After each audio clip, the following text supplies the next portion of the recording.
Os cachorros também possuem glândulas adrenais, como nós, humanos. E em outros mamíferos também existem glândulas adrenais. As glândulas adrenais dos cachorros estão localizadas na parte superior do rim, uma em cada lado do corpo. Elas desempenham um papel importante na regulação de várias funções do corpo. Assim como nós, humanos, as glândulas adrenais dos cachorros são compostas por duas partes principais: o córtex adrenal e a medula adrenal. O córtex adrenal é a camada externa das glândulas adrenais dos cachorros e é responsável pela produção de hormônios esteroides, incluindo os corticosteroides. O córtex adrenal ele é subdividido em três zonas: a zona glomerulosa, zona fasciculata e zona reticulares, que produzem aí diferentes tipos de hormônios corticoides, como cortisol, que a gente vai falar muito do cortisol, e a aldosterona.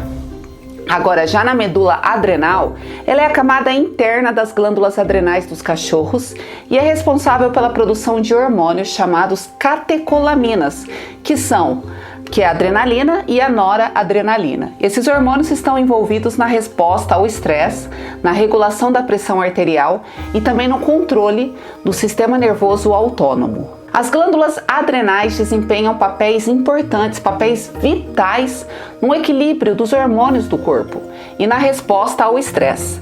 Elas são fundamentais para a manutenção de diversas funções fisiológicas. O funcionamento adequado das glândulas adrenais, ele é essencial para a saúde geral do organismo. O hiperadrenocorticismo em cães, também conhecido como doença de Cushing, é uma condição endócrina em que há uma produção excessiva aí de cortisol, que é um hormônio corticoide, produzido aí pelas glândulas adrenais. Hoje eu vou explicar sobre o hiperadrenocorticismo, também chamado de doença de Cushing, sua fisiopatogenia, suas causas, sinais clínicos, diagnóstico e tratamento.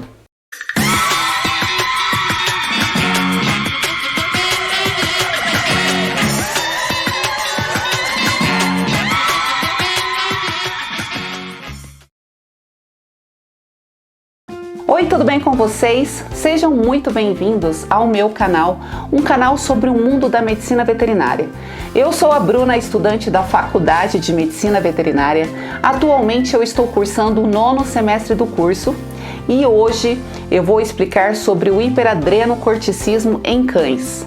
Mas antes de eu começar aqui, vai deixando seu like que não te custa nada, se inscreve no meu canal porque dessa forma, esta plataforma, o YouTube, ele vai oferecer esse vídeo para mais estudantes como você. Então me ajude aí a espalhar este conteúdo que é muito importante para os nossos animais. Como eu já tinha falado, o hiperadrenocorticismo é um termo médico que se refere a uma condição em que há uma produção excessiva de hormônios corticosteroides, como o cortisol, pela glândula adrenal.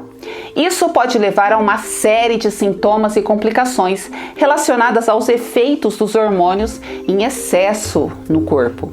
E também ela é conhecida como doença de Cushing. O cortisol é muito importante para o corpo do animal. O cortisol ajuda a regular o metabolismo de carboidratos, proteínas, gorduras, afetando a forma como o corpo usa e armazena esses nutrientes. O cortisol é frequentemente chamado de hormônio do estresse, porque ele desempenha um papel fundamental na resposta do corpo com o estresse, né? Ele ajuda a mobilizar a energia e aumentar a disponibilidade de nutrientes para enfrentar situações desafiadoras, situações com muito estresse. Ele também desempenha um papel na regulação da resposta imunológica do corpo, ajudando aí no controle à inflamação e também suprimir a atividade do sistema imunológico. E isso é muito visto em casos de alergia. O cortisol segue um padrão circadiano, que é o dia e noite, sendo que o cortisol é mais alto na quantidade da manhã, né, para ajudar aí o animal a despertar, né, quando o animal acorda, e vai diminuir ao longo do dia, aí, preparando o corpo para o repouso e para o sono, né, preparando o cachorro para dormir. Então, o cortisol ajuda a regular a pressão arterial, a resposta do corpo ao estresse cardiovascular. é importante notar que mesmo o cortisol sendo necessário para o funcionamento saudável do corpo do animal, níveis elevados e cronicamente todo dia elevados aí de cortisol podem ter efeitos prejudiciais à saúde canina. O hipotálamo e a hipófise, que é lá no cérebro, eles desempenham aí um papel crucial na regulação da produção do cortisol. O hipotálamo, como eu já tinha falado, é uma região do cérebro e vai secretar o hormônio liberador de corticotropina, que é o CRH. Então, o CRH é liberado em resposta a estímulos, como por exemplo o estresse, padrões circadianos ou necessidades aí metabólicas daquele corpo. Então, o CRH viaja até a hipófise, que é uma glândula localizada na base do cérebro. Na hipófise, o CRH chega e vai estimular a liberação de outro hormônio, que é o hormônio adrenocorticotrópico, é o ACTH. Então vai ser liberado na corrente sanguínea e vai na direção da glândula adrenal, que é localizada aí acima, do lado dos rins. A estimulação do ACTH na glândula adrenal vai fazer com que ocorra a produção e a liberação de cortisol. O cortisol é liberado na corrente sanguínea e exerce seus efeitos em diferentes tecidos e órgãos do corpo daquele animal. Mas é importante destacar que a produção de cortisol ela é regulada por um sistema de feedback negativo.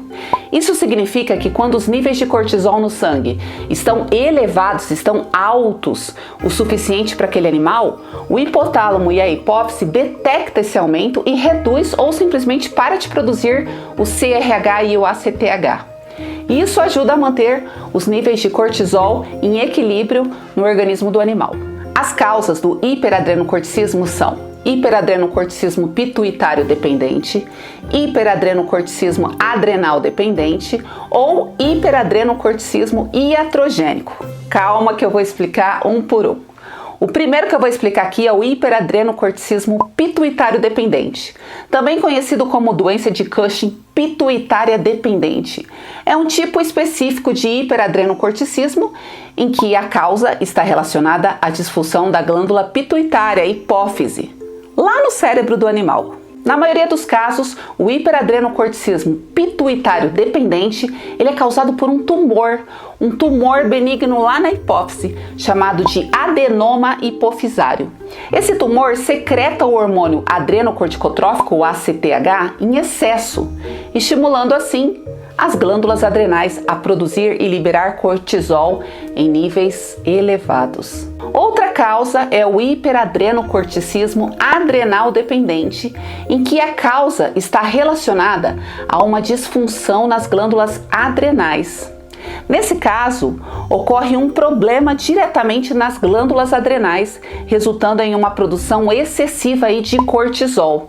A causa mais comum é a presença de tumores benignos nas glândulas adrenais, conhecidos como adenomas adrenais. Esses tumores adrenais secretam cortisol de forma independente, sem estímulo do hormônio ACTH da hipófise. Então, ele secreta cortisol sem estímulo, ele secreta independente. Agora, outra causa é o hiperadrenocorticismo iatrogênico, que é um tipo de hiperadrenocorticismo causado pelo uso excessivo e prolongado de corticosteroides sintéticos, como a prednisona ou a dexametasona. Tanto a prednisona como a dexametasona, eles são medicamentos com forma sintética do hormônio cortisol. Eles são prescritos para tratar uma variedade de condições inflamatórias, autoimunes e alérgicas. O uso crônico, praticamente todos os dias desses medicamentos, pode levar a um desequilíbrio hormonal, suprimindo a produção natural de cortisol pelo corpo e causando um excesso de cortisol exógeno. Esse cortisol exógeno seriam os medicamentos, que nesse caso aqui que eu falei, que é a prednisona e a dexametasona. Então, esse cortisol exógeno vai fazer com que as glândulas adrenais não fabriquem mais cortisol. E isso acontece porque os corticosteroides sintéticos têm propriedades semelhantes do cortisol. Então a glândula ela vai entender que não precisa mais fabricar cortisol. Então, dessa forma, nem o hipotálamo vai liberar o CRH e nem a hipófise libera o ACTH. Então, nenhuma glândula vai trabalhar. O hiperadrenocorticismo, também conhecido como doença de Cushing, pode apresentar uma variedade de sinais clínicos em cachorros. Alguns dos sinais mais comuns incluem poliúria, que é o aumento na produção de urina, e politipsia, que é o aumento da ingestão de água. E por causa da poliúria, o animal pode se apresentar desidratado. Polifagia, que é o aumento do apetite e o consumo excessivo de alimentos. Ganho de peso, o cachorro pode apresentar um aumento de peso, especialmente em regiões como o abdômen e a base do pescoço. Abdômen pendular. 90% dos animais com hiperadrenocorticismo apresentam um abdômen pendular. O abdômen do cachorro, ele também pode aparecer bem distendido aí ou inchado. Fraqueza muscular. Os cachorros afetados podem apresentar fraqueza muscular, dificuldade aí para se levantar ou se locomover de um lado para o outro. Atrofia muscular.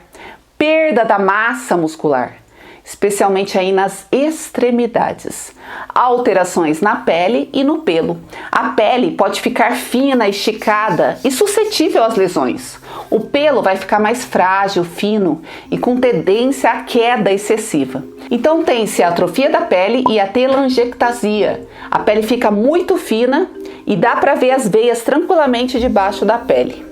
A alopecia bilateral simétrica, acompanhada de uma hiperpigmentação. Isso daí vai acontecer em 80% dos casos. O animal também pode apresentar exoftalmia, que é a protusão do globo ocular, também conhecido como olho saltado. É o deslocamento anormal do globo ocular para fora da órbita, resultando em uma aparência saliente dos olhos. Ele também pode ter lipomas pelo corpo, que são tumores de gordura. Os lipomas, quando você toca, aperta ele, você vai sentir ele macio, ele vai se deslocar de um lado para o outro e o animal não sente dor quando você encosta ou aperta esse lipoma.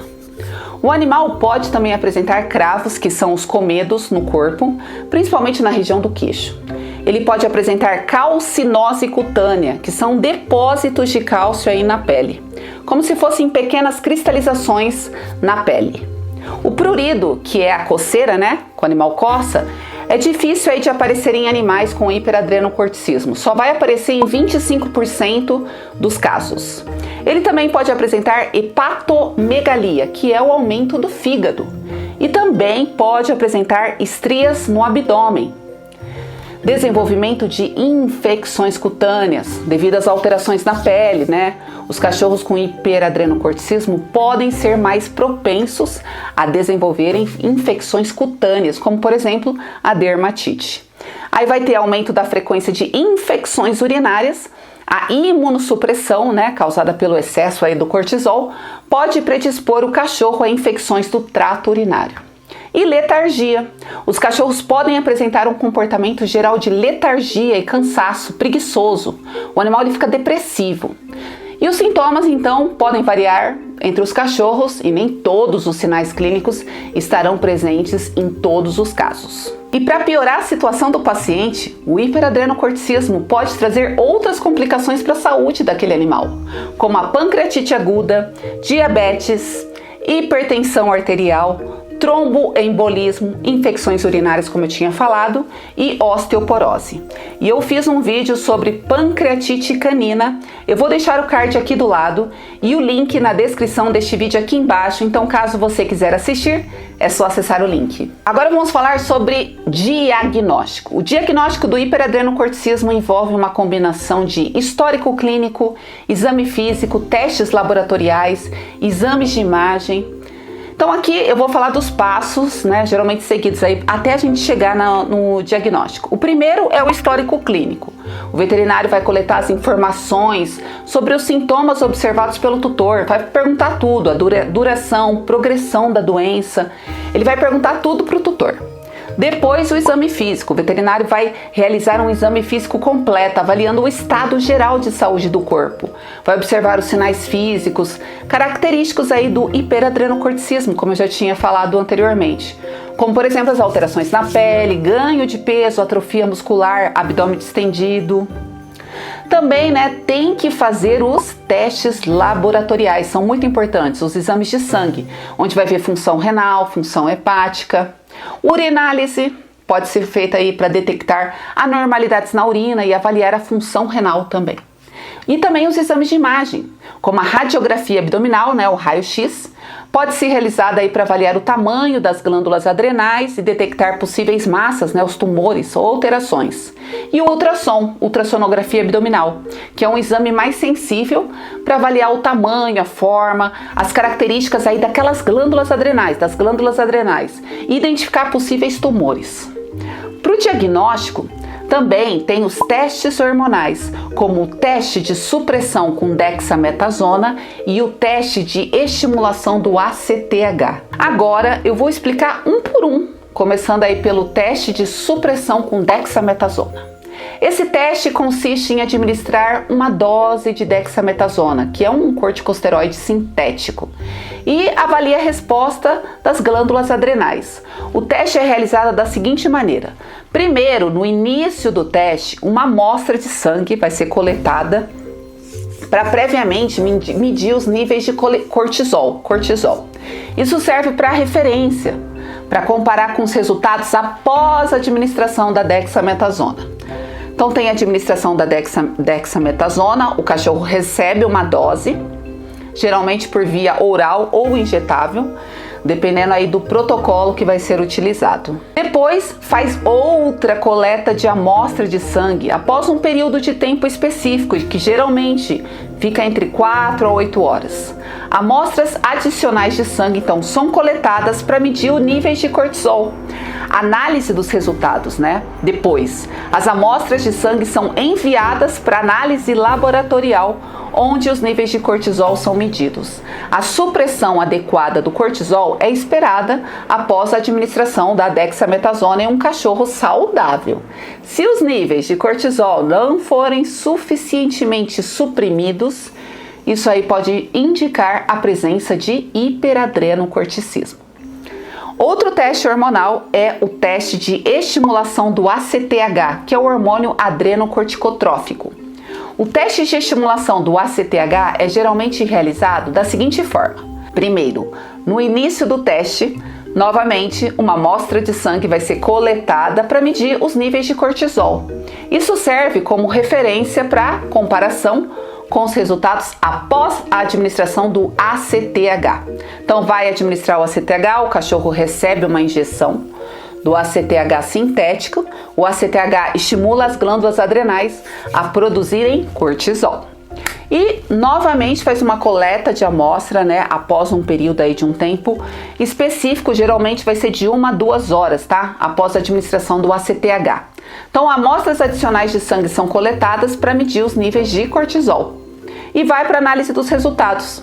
As amostras de sangue são enviadas para análise laboratorial, onde os níveis de cortisol são medidos. Em um cachorro saudável, vai esperar que a administração do ACTH resulte em um aumento adequado dos níveis de cortisol. E agora o tratamento. O tratamento ele pode ser feito ou por medicamento ou por cirurgia, vai depender também, né? No tratamento medicamentoso são destaques o trilostano, mitotano, cetoconazol, cloridrato de selegina e cicloheptadina. O tratamento cirúrgico ele vai depender da localização do problema no paciente.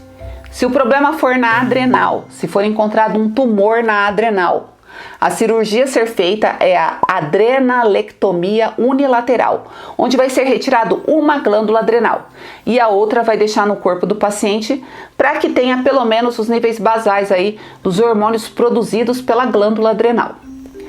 Se for um tumor na hipófise, os microadenomas hipofisários, se faz uma hipofisectomia, que é uma cirurgia neurológica, onde vai ser retirado os adenomas da hipófise.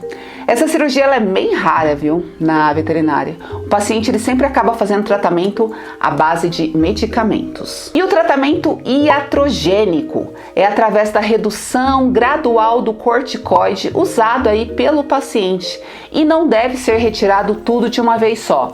Tem que ser aos poucos para que volte a ter um funcionamento adequado da glândula adrenal. Então era tudo isso que eu tinha que falar para vocês.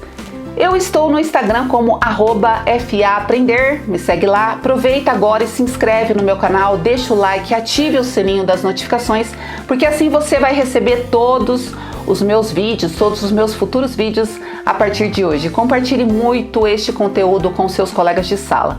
Assista também estes ótimos vídeos que eu deixei aqui na tela para você. Espero que tenha gostado do conteúdo. Até o próximo vídeo, tchau!